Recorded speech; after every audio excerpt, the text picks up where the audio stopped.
Paz do Senhor Jesus a todos, irmãos. Que bom estar com vocês, mesmo não podendo estar pertinho para dar um abraço. É sempre bom estarmos juntos para poder compartilhar aquilo que Deus tem ministrado e falado aos nossos corações. Somos a Igreja do Senhor Jesus e mesmo longe uns dos outros, estamos unidos pela presença do Espírito Santo de Deus que nos une na sua presença. Então quero desejar a você as mais ricas bênçãos do Senhor, e o desejo do meu coração é que você permaneça firme na presença de Deus, sendo edificado pela palavra e pela presença do nosso Deus sobre as nossas vidas. Amém, queridos? Mais um momento especial que Deus tem nos dado para compartilhar aquilo que Ele tem falado. Quero compartilhar com vocês algo especial. E eu quero trazer primeiramente para a nossa reflexão uma pergunta.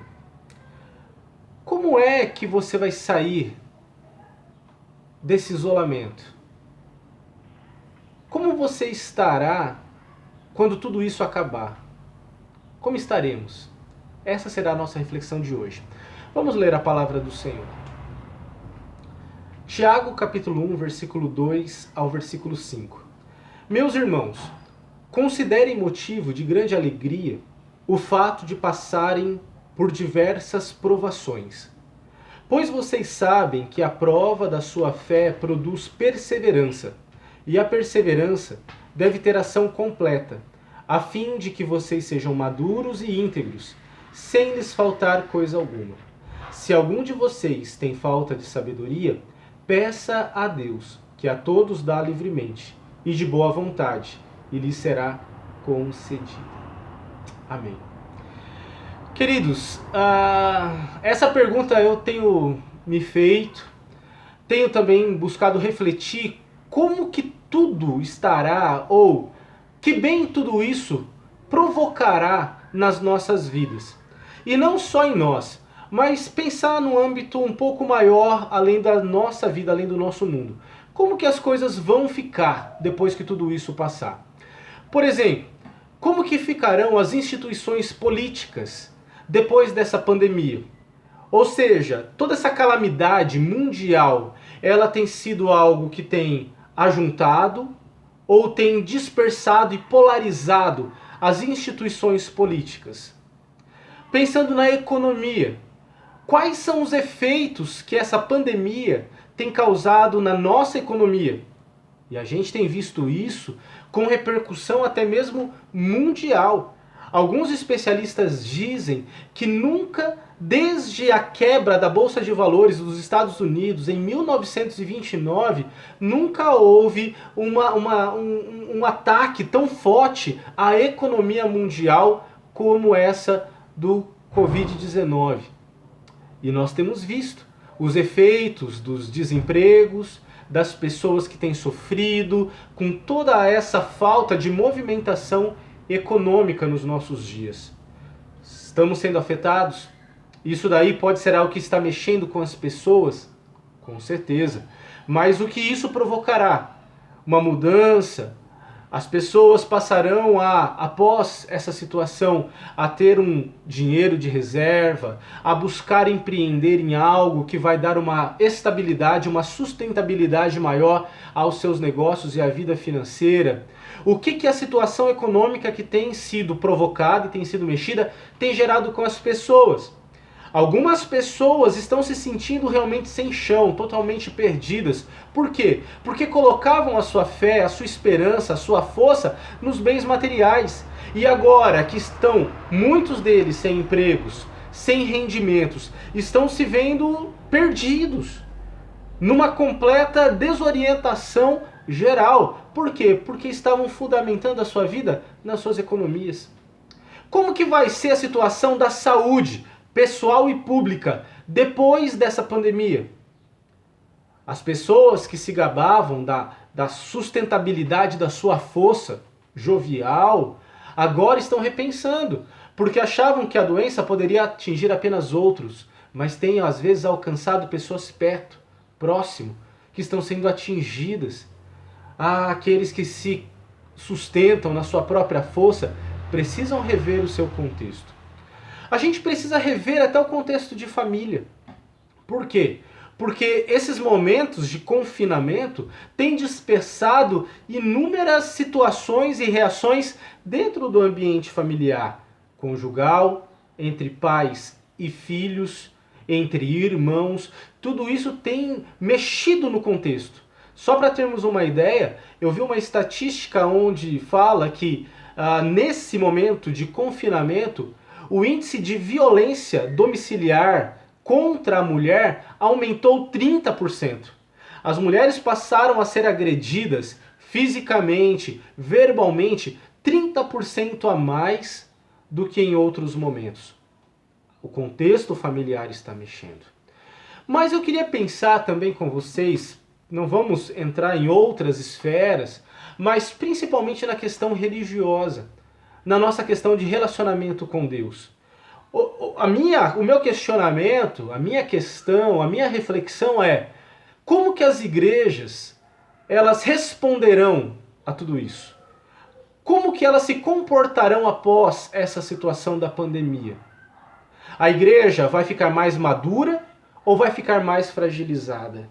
Ela vai se fortalecer ou ela se perderá em meio a esse isolamento que vivemos?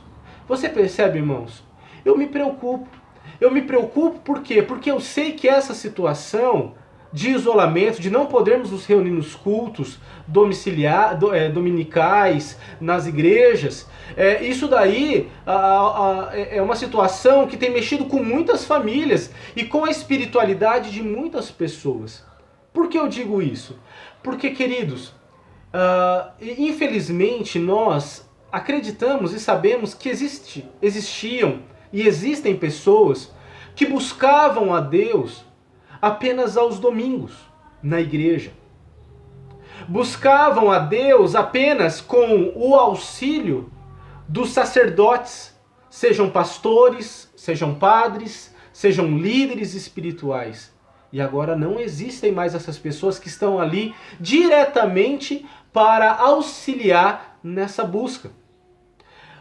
Existiam ou existem pessoas que só buscam a presença de Deus através da oração desses guias espirituais.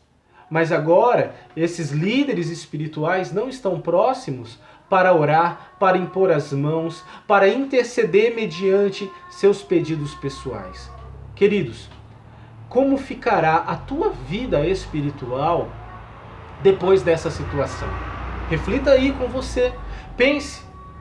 Eu fico temeroso, espero que isso não aconteça, mas eu fico temeroso que a fé de muitas pessoas que não estão frequentando a igreja, que não estão recebendo uma palavra direta de um líder espiritual, eu fico temeroso que muitas pessoas que não estão recebendo orações, essas pessoas estão fragilizadas e estão muitas vezes anêmicas, desnutridas espiritualmente por não viverem nesse contexto religioso que estavam vivendo outrora. Percebe, irmãos? Eu vi esses dias uma charge, uma figurinha que apareceu na internet, que estava ali, o diabo conversando com Deus. E o diabo falando ali para Deus: eu fechei todas as igrejas.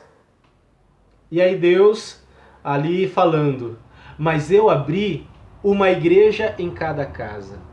Olha que interessante. Duas perspectivas diferentes. O diabo se alegrando porque havia fechado as igrejas do país. Mas Deus também feliz porque ele tinha aberto a oportunidade para que em cada casa houvesse uma igreja reunida, houvesse uma família adorando a Deus. Queridos, essa é a nossa reflexão que precisamos parar para pensar. Como você vai ficar após essa situação? Nesse contexto religioso, eu quero refletir sobre algumas questões especiais, porque a nossa fé tem sido provada, como nós lemos nesse texto, a igreja tem sido provada com todos esses contextos. Mas e agora? Como é que vamos lidar com tudo isso? Como é que vamos? Será que vamos ser aprovados ou reprovados? A nossa fé tem sido posta à prova, a nossa vida cristã tem sido colocada em provação. Será que temos resistido com perseverança? E essa perseverança que tem como objetivo nos tornar maduros e íntegros, sem que nada nos falte, ou ela tem nos destruído? Ou ela tem nos destruído? Queridos, infelizmente eu vejo que principalmente o nosso contexto de igreja evangélica histórica, ela tem sido muito atingida e muitas vezes usada nesse momento, e eu vejo que é desejo de Deus que essas circunstâncias seja usada por Deus para mexer com as nossas estruturas. Por que eu falo isso? Porque na nossa ramificação de igreja reformada, é dado, infelizmente, uma ênfase muito além da ideal para a pessoa do pastor. Aonde, por exemplo, as pessoas esperam muito da figura do pastor. Espera-se muito da figura do pastor, porque é o pastor que tem que trazer a mensagem, porque é o pastor que tem que conduzir a liturgia da igreja, porque é o pastor, ou o presbítero, ou os líderes da igreja que devem conduzir a adoração. É o pastor da igreja que deve conduzir o momento de oração e intercessão. Mas agora, nesse contexto, a figura sacerdotal do pastor já não está mais ali presencial. E aí o que acontece? Estamos dentro das nossas casas. E esse paradigma sacerdotal, dessa figura idealizada do pastor, ela é rompida. Por quê? Porque o pastor já não está mais dentro de casa ali para conduzir. E aí o pai é que vai ter que conduzir a oração. É o pai ou a mãe ou o líder ali da família que vai ter que conduzir os seus filhos num momento de palavra, vai ter que ensinar a palavra para os seus filhos. É ali o cônjuge, é o pai, é a mãe que vai ter que conduzir a adoração, vai ter que louvar ao Senhor ali no seu contexto. Percebe? É o pai, é a mãe que vai ter que orar pelos pedidos que ali foram colocados. É o pai, é a mãe que vai ter que interceder pelas necessidades e pelos pedidos. Você percebe como isso pode ser algo muito bom e deve ser algo muito bom nesse momento de provação? Por quê? Porque tira essa visibilidade do pastor e delega isso para o pai, para a mãe, para o líder da casa. E isso é maravilhoso, isso é fundamental. É os líderes familiares assumindo a sua postura de sacerdotes que são. Então, pai, mãe, eu quero que você entenda isso, que esse contexto não é para a sua, para a nossa ruína espiritual. Pelo contrário, é para o amadurecimento da nossa fé.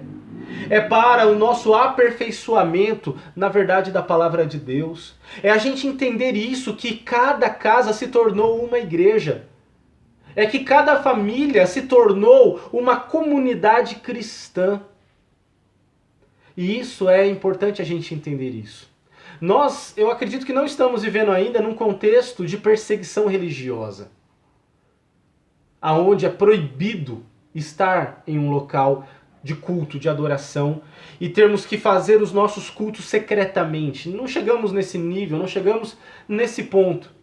Mas o contexto está instalado, aonde a família tem que adorar a Deus, aonde o culto deve ser privado, privativo. Isso é fundamental para a nossa reflexão de crescimento. Que esse contexto não mude quando voltarmos para a igreja. Que esse contexto nuclear de adoração familiar não se perca quando voltarmos para a igreja, não. E delegarmos novamente tudo para o pastor, delegarmos tudo para o líder religioso, para o professor da classe de escola dominical. Não, ó, agora aqui está os meus filhos, ensine eles a palavra de Deus. Não, somos como pais responsáveis pela educação dos nossos filhos. Amém, queridos? Está entendendo? Outra questão importantíssima, que é conjunta, além de entendermos que a figura do pastor não deve suprir a responsabilidade que é dos pais, eu também tenho que entender que o local geográfico não deve se limitar no templo.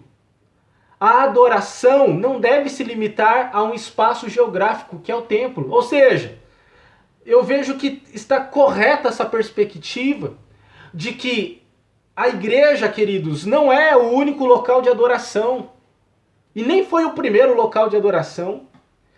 O primeiro e principal local de adoração é as nossas casas. São os nossos lares. Ah, queridos, isso é importante. A igreja, como templo, ela veio apenas no século IV depois de Cristo. Percebe? Antes disso, as pessoas adoravam a Deus em suas casas, em seus lares, em suas famílias. Então eu vejo que Deus permite com que tudo isso venha para quê? Para mexer com as nossas estruturas pessoais, que muitas vezes idolatramos o local de adoração. Divinizamos este local chamado templo.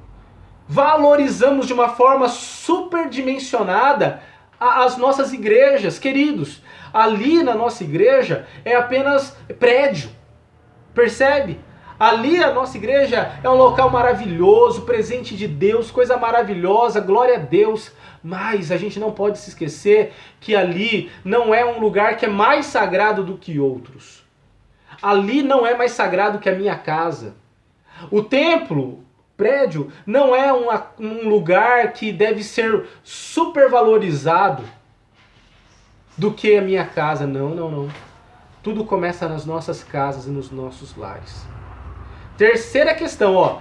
Deus, eu creio que ele pode estar usando isso para quebrar o paradigma da figura sacerdotal, pastoral, para quebrar essa idolatria do templo, do local geográfico, porque a adoração deve ser em todos os lugares.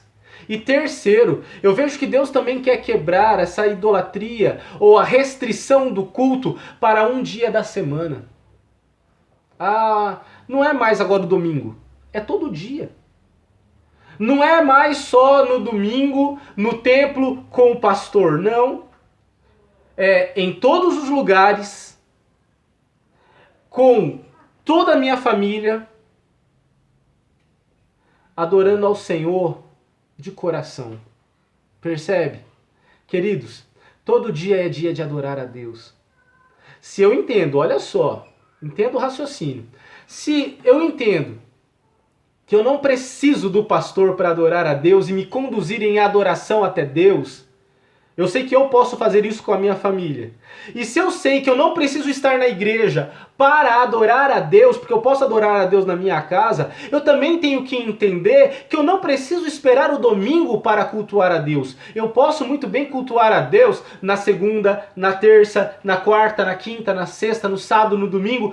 Todo dia é dia de adorar a Deus, porque se Deus está comigo aqui em casa, e se eu sei que Deus pode usar a minha boca para edificar a minha família, para buscar edificação para o meu casamento, para os meus filhos, glória a Deus, eu vou fazer da minha vida, do meu dia, ou dos meus dias, dias de adoração ao Senhor, ao Senhor.